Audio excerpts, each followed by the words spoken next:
If your life is anything like mine, it can get so overwhelming, so busy, so filled with distractions and responsibilities that it can feel really crushing at times. It's like everybody needs me. My son needs me, my husband needs me, my friends need me, my mama needs me, and my house, it really needs me. So many people that I truly love that I want to be there and help. And yet there are also those other obligations that I kind of put on top of the load that I'm carrying, things that maybe aren't really my responsibility, things that perhaps somebody else should do.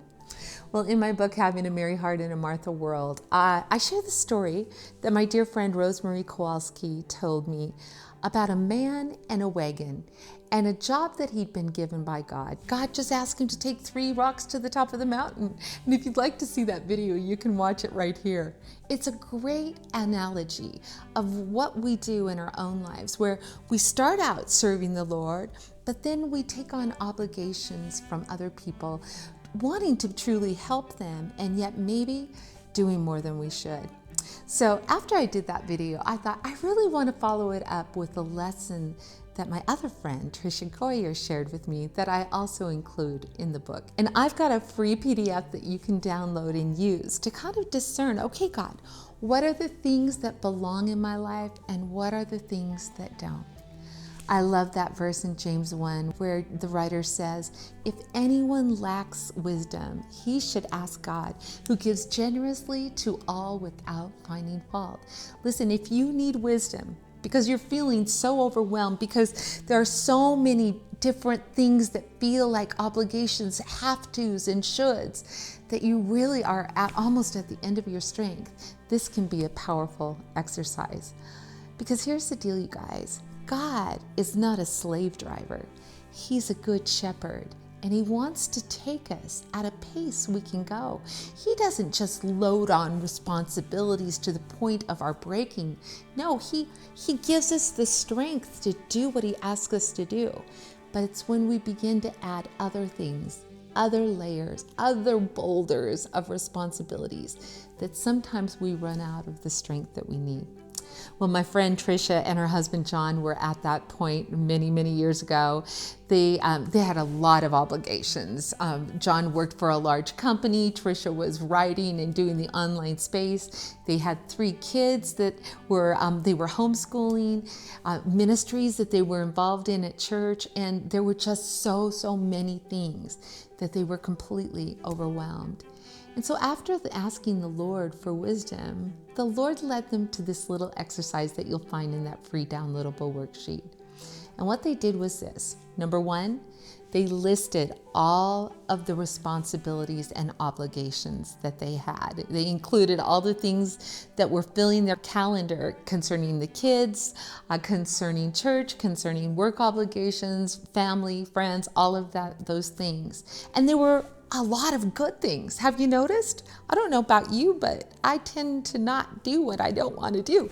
All of the things are usually things that I really want to do, but if I'm not walking in wisdom, they can be crushing and they can actually keep me from the joy that God wants to give me as I just simply do what he asks. So after they listed all of those things, they went through and prayerfully, with the Lord's help, labeled each one of those things with a level of importance, from 1 to 4, 1 being the most important.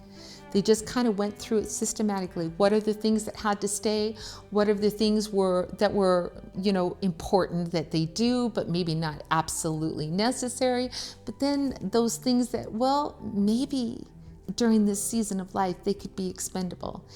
And after they made that list prayerfully before the Lord and went over it again as a couple, they decided to take drastic measures and they eliminated all of the 4s. Now, I know thinking about even doing that can be just another overwhelming load in your wagon. But I love what my friend Trisha said. She said it was really hard to let go of a lot of things because a lot of them were really good things. But she said when we finally did it, the peace and the freedom that they gained, it was completely worth it.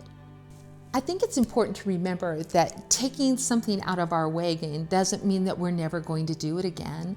I've had to lay aside different ministries and different responsibilities at church in order to write, and it doesn't mean that I'll never do it again. It just means that this isn't the particular season.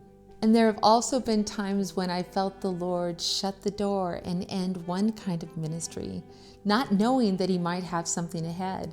There's also been opportunities that came my way that I wanted to say yes to so badly.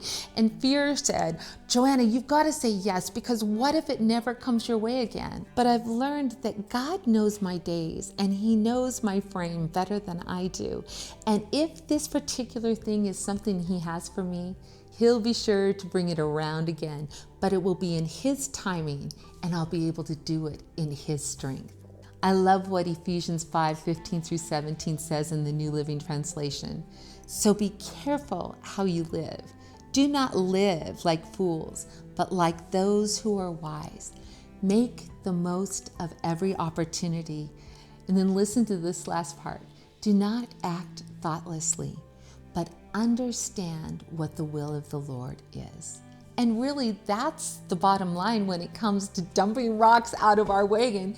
We need to know what God thinks about the activities that are filling our lives. Oh, they can be really, really good things, but if they're not God things, they're going to drain our strength and steal our peace and joy. And more importantly, they're going to keep us from having what we need to do the things that God has really asked. And just like the man in the story that I told in the last video, if we'll just bring our overloaded wagon to the Lord, He'll help us unload those unnecessary things so that we can get on with the things that He really has called us to and do it with joy and with strength. So what rocks do you need to let go of today in order to discern the perfect will of God for your life?